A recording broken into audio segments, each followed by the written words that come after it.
বিধাননগরে একটি বেসরকারি হাসপাতালে টাকার প্রলোভন দেখিয়ে স্কুল পড়ুয়া নাবালকদের হাসপাতালে নিয়ে গিয়ে রক্ত সংগ্রহ করার অভিযোগ। এই ঘটনায় তোলপাড় শুরু হয়ে যায় গোটা রাজ্য। অভিযোগ সামনে আসতেই পুলিশ তদন্ত শুরু করেছে। অভিযোগ, দুর্গাপুরের ইস্পাত নগরীর একটি বেসরকারি স্কুলের 3 নাবালক ছাত্রকে 300 টাকার লোভ দেখিয়ে বিধাননগরের একটি বেসরকারি হাসপাতালে নিয়ে যাওয়া হয়। সেখানে এক রোগীর আত্মীয় পরিচয় দিয়ে তাদের রক্তদান করানো হয় বলে অভিযোগ। আরও গুরুতর অভিযোগ, সরকারি নথিতে তাদের বয়স পরিবর্তন করে সাবালক হিসেবে দেখিয়ে রক্ত সংগ্রহ করা হয়েছে। ঘটনার প্রকাশ্যে আসতেই দ্রুত নড়েচড়ে বসে সংশ্লিষ্ট বেসরকারি স্কুল কর্তৃপক্ষ। অভিভাবকদের নিয়ে থানায় লিখিত অভিযোগ দায়ের করা হয়েছে। স্কুলের প্রিন্সিপাল দেবযানী বোস বলেন, বিষয়টি পুলিশকে জানিয়েছি, জানতে পেরেছি এজেন্টের মাধ্যমে নাবালকদের শরীর থেকে রক্ত নেওয়া হচ্ছে। এর পেছনে আর কোনো বড় দালাল বা এজেন্ট চক্র কাজ করছে কিনা তা তদন্ত করে দেখছে পুলিশ। দেবপ্রিয় চক্রবর্তী বলে আমাদের বহু বছর আগে পড়াশোনা করতো স্কুলে।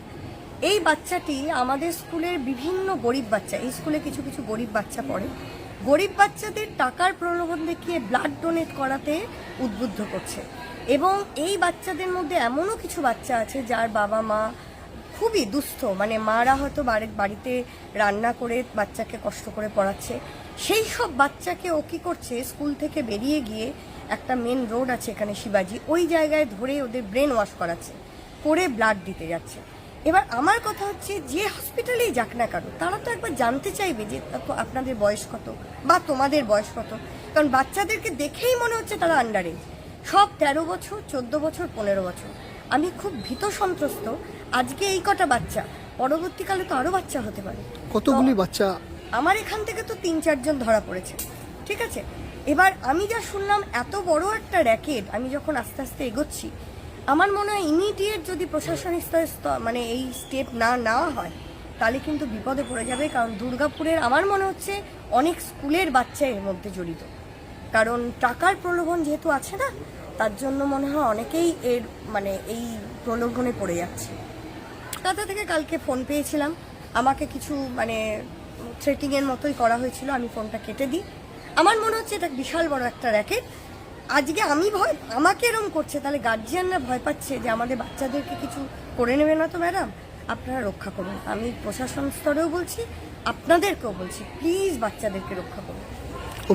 পুলিশে অভিযোগ করা হয়েছে কিন্তু পুলিশ রিসিভ কিছু করেনি, কিন্তু সব গার্জিয়ান গিয়ে পুলিশের একদম রিটিন কমপ্লেন করে এসছে কালকে, আমিও সঙ্গে ছিলাম। আমরা পেয়েছি, আমরা ওটাকে ইনকোয়ারি করে দেখছি ব্যাপারটা। সেখানে নাবালক পড়ুয়াদের রক্ত নেওয়া হচ্ছে, দালালের মাধ্যমে 300 টাকা করে দেওয়া হচ্ছে। আমি ধন্যবাদ জানাই সংবাদ মাধ্যম যারা এটাকে রিপোর্ট করেছেন। আমি ওই মহিলার সাথে, যিনি আমার মনে হয় কোনো স্কুলের প্রিন্সিপাল, তার সাথে আমি কথা বলবো। এবং আমার জেলার মধ্যে যদি এরকম ধরনের ঘটনা ঘটে, এটা অত্যন্ত ভয়ানক। 13 বছর, 14 বছর, 15 বছরের ছেলে মেয়েদের কাছ থেকে রক্ত নিয়ে তাদেরকে 300 টাকা দেওয়া হচ্ছে, আর যে নিয়ে আসছে তাকে 1000 টাকা দেওয়া হচ্ছে। এগুলো কোনো মতেই আমরা সহ্য করব না। স্ট্রিক্ট থেকে স্ট্রিক্টেস্ট পানিশমেন্ট হবে, এটুকু আপনারা ভরসা রাখবেন। এই বয়সে রক্ত নেওয়া যায়?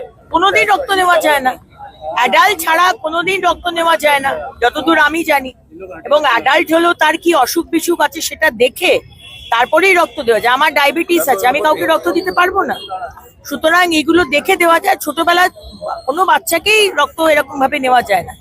কিন্তু আজকে এই পকেট মানি পাওয়ার জন্য বা যাদের সংসারে অভাব আছে তারা জানে না, তারা ভাবছে যে ছেলে মেয়েকে পাঠিয়ে দেবো, 300 টাকা সংসারে চলে আসবে। এটা চলতে পারে না। তাহলে এই হাসপাতালগুলো নিচ্ছে কি করে, কি ব্যবস্থা নেবে? আমি সম্পূর্ণ আমি পুরো তদন্তটা করি, আমি পুলিশকে জানাচ্ছি। আমি প্রিন্সিপাল যিনি রিপোর্ট করেছেন তার সাথেও কথা বলবো, পুরো বিষয়টা তদন্ত হোক। কিন্তু এটুকু আপনাদের আশ্বাস দিতে পারি যে যারা দোষী হবে তারা কিন্তু খুব সাংঘাতিক পানিশমেন্ট পাবে।